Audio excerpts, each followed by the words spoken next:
Hey everyone, welcome to another episode of Storytime. I am your host and producer, Courtney Baker. Thank you so much for joining us today. I am so pumped and very, very excited to speak to this guest today because it's been a little while. We have Danny Musovski on the show. He is currently on LAFC, but he played for us in Reno. He was amazing. One of the best players I've seen wear a Reno uniform. And he had a big season, his first in MLS in 2020. So I can't wait. And I hope y'all enjoy it and become a new fan of Danny's if you aren't already. All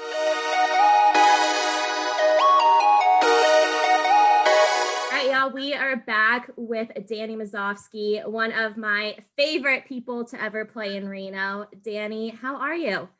I'm doing good. How are you? I'm good. So I know you're in Vegas and it's the last little bit of the off season, but I know with COVID it's tough. But were you able to do anything fun on your time off? I just spent time with my family here in Vegas. I didn't travel, obviously, because of COVID. But our season ran so long, and especially longer than everyone else's MLS season because we had CONCACAF Champions League. Mhm. So I got home right before Christmas. So I just spent the whole time here, with my family. And it's been good just to have like a month off from soccer and just be home.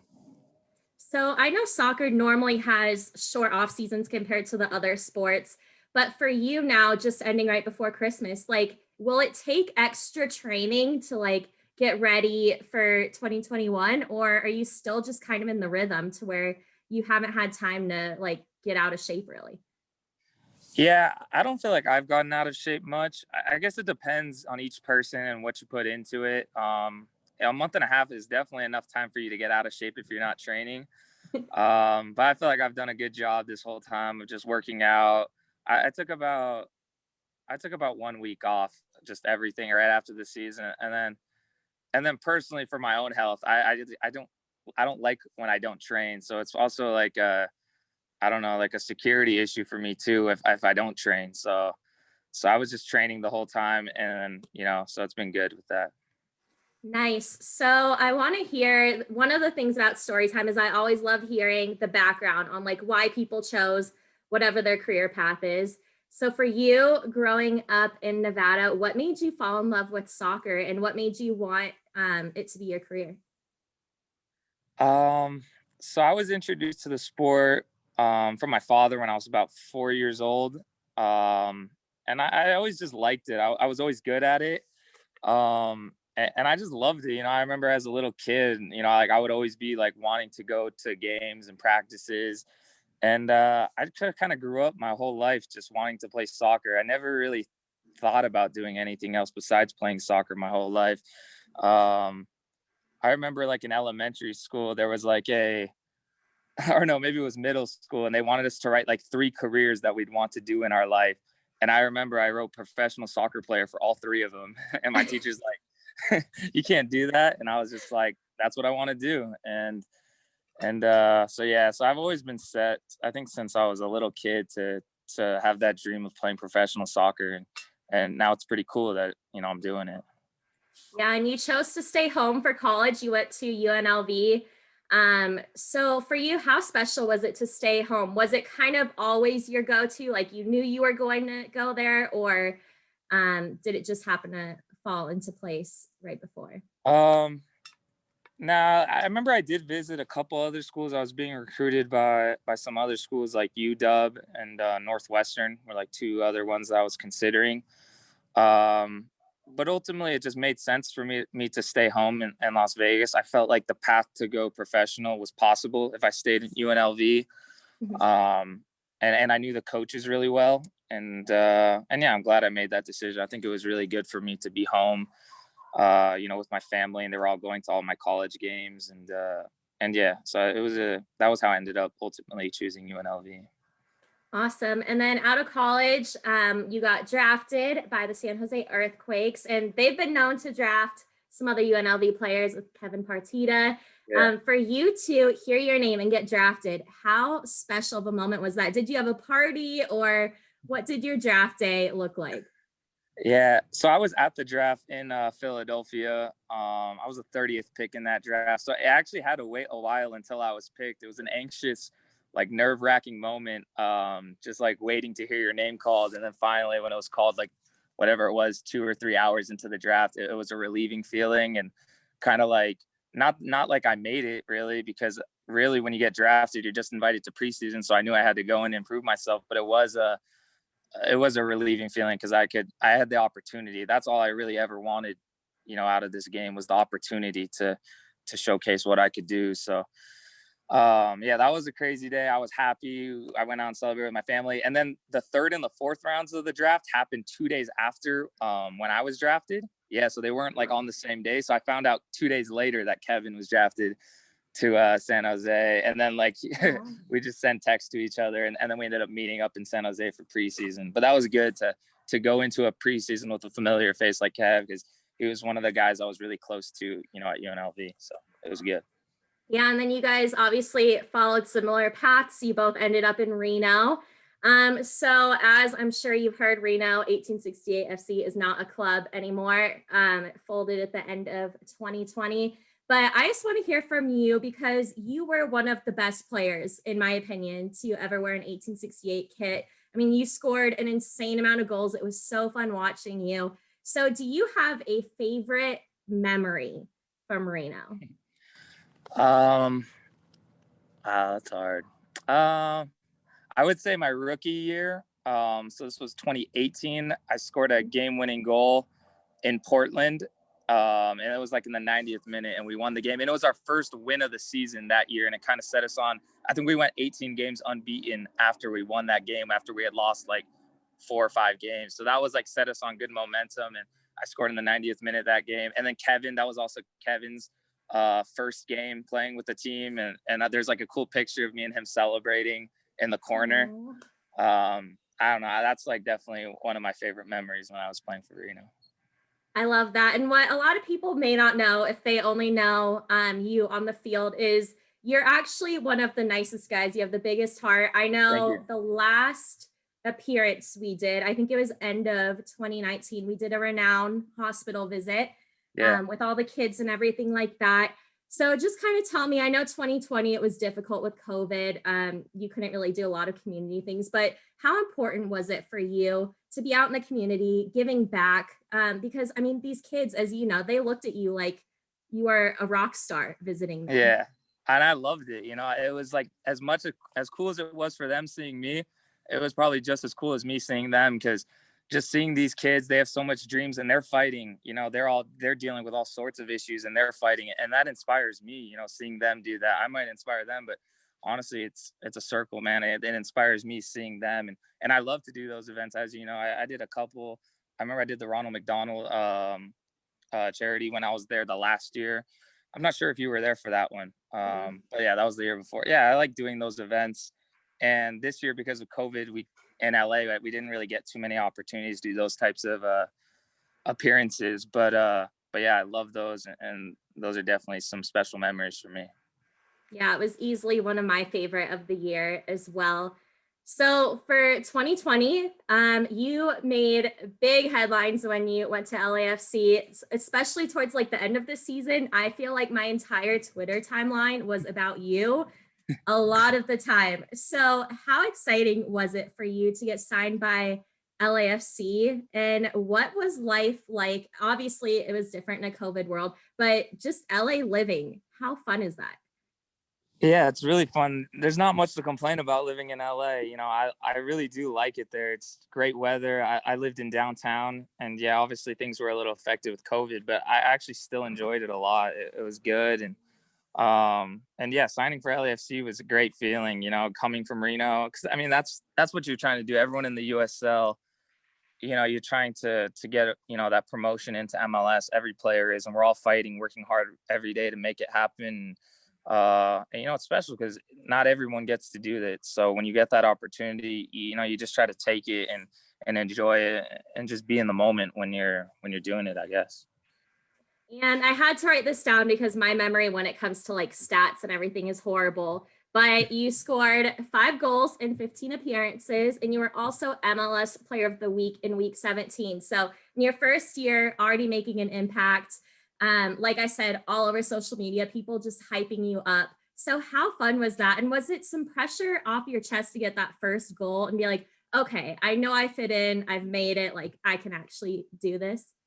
Yeah. Yeah, definitely. I think that first goal was weight off my shoulders a bit, because no matter how people try to, convince themselves that they feel like they're ready for the moment, you don't actually know until you're thrown in there on the field against that competition. So I guess me, my whole life, I always believed I was, at that level to play, in MLS, but you don't really know for sure until you're on the field and you score your first goal. And then you kind of prove it to yourself that like you're not crazy and that you can do this, and I think that was what happened when I scored my first goal. I felt a lot less pressure. I felt more confidence in training and just being part of the team. And then you just kind of carry that momentum. Everything in life, or a lot of life, is momentum. So I just carry that, and I had a good season, and I just want to carry that into this following season as well.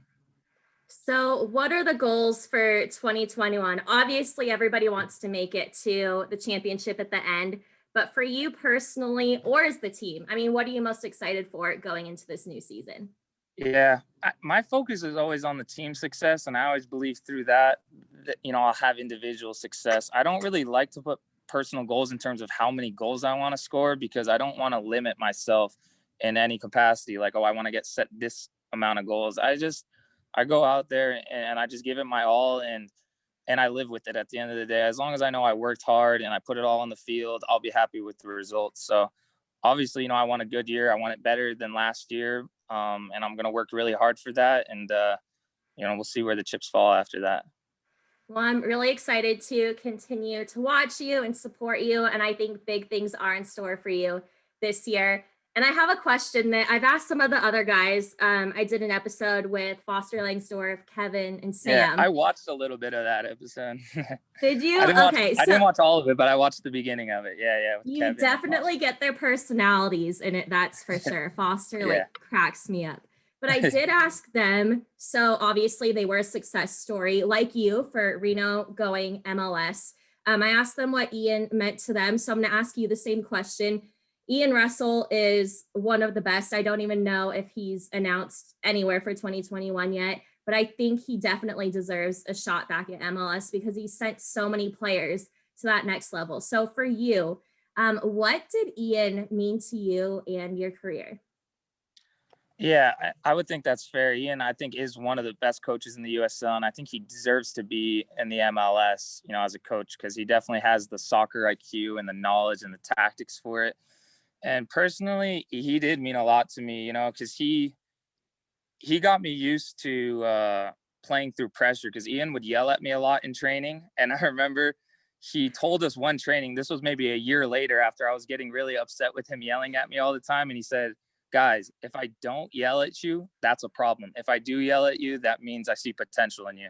And then ever since he said that, it shifted my perspective, I guess. And I was always like, if he yelled at me, I never looked at it as a negative. I started looking at it like, okay, this is something positive. He wants me to do better. He's expecting more out of me.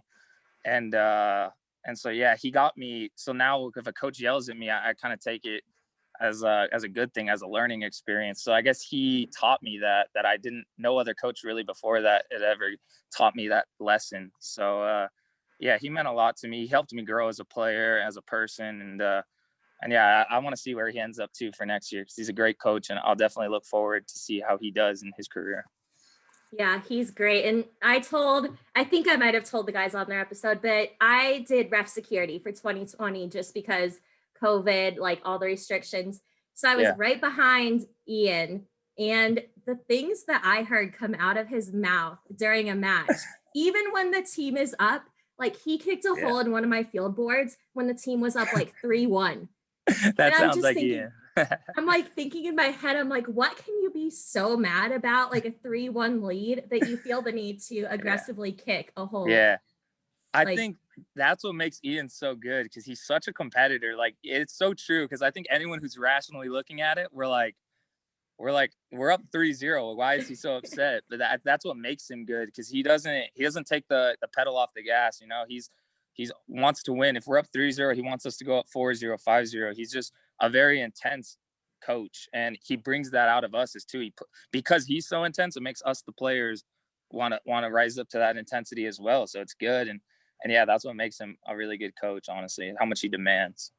But then he's great off the field. Like the next day, you'll see him at the ballpark or the stadium, and he's like smiling and all happy. It's like two completely different people.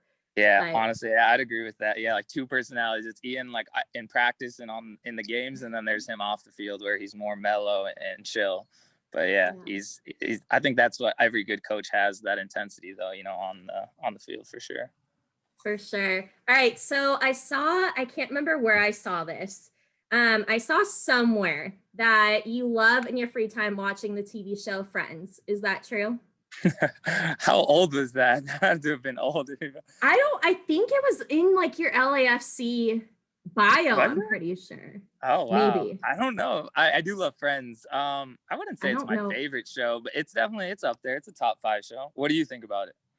Oh, I watch it all the time because it's always on like TBS, so it's in the background when I work. I think it's on TBS right now in my house. I was just watching it. Yeah, Friends is like the show you always put on in the background, like whenever you're on your phone or whatever, it's always on TV. Even though you've seen the same episodes like a million times. Exactly. But so I want to ask, I asked this, I think on like Facebook and during the quarantine. If you had to be in quarantine with one Friends cast member, who would it be and why? Or the actual like character? I would say Joey, because Joey's the funniest to me, at least. His humor is the funniest. So I feel like he would keep me entertained during the quarantine with some of the stuff he'd be doing. So that was my pick too. Though I do think Joey likes to eat a lot, so I would probably gain like 50 pounds in quarantine with Joey. True. But, all right. Well, Danny, thank you so much for the time. It was so fun finally catching up with you for the first time in like, I think over a year. But tell everyone where they can follow you on social media. Do you know your handles? So you can follow me on Instagram, at Musovski, and then Twitter's the same, at Musovski. That's it. I don't really have Facebook or any other social media. So Twitter and Instagram. Perfect. Well, enjoy the last little bit of your off season and have a great 2021. Yeah. Thank you, Courtney. Appreciate it.